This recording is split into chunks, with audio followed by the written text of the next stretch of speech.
太精彩了吼！修道是幸福的，真正修道是真实的，修道嘛是真正咱人生唯一的路，处处艰苦啊！无咱世间几千条、几万条路拢行了了，拄啊嘛修这条路袂无难尔。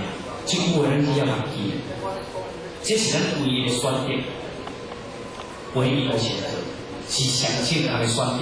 当然不是讲啊修道出那种歹的意思啦，听好，啊是讲人生胜利篇啦，确确实实是安尼。所以这个时间呢，我来咱同学到遮，咱下面的时间就是分组讨论，分组大开吼。我最后用咱注意来对大家心放体愿，就无方便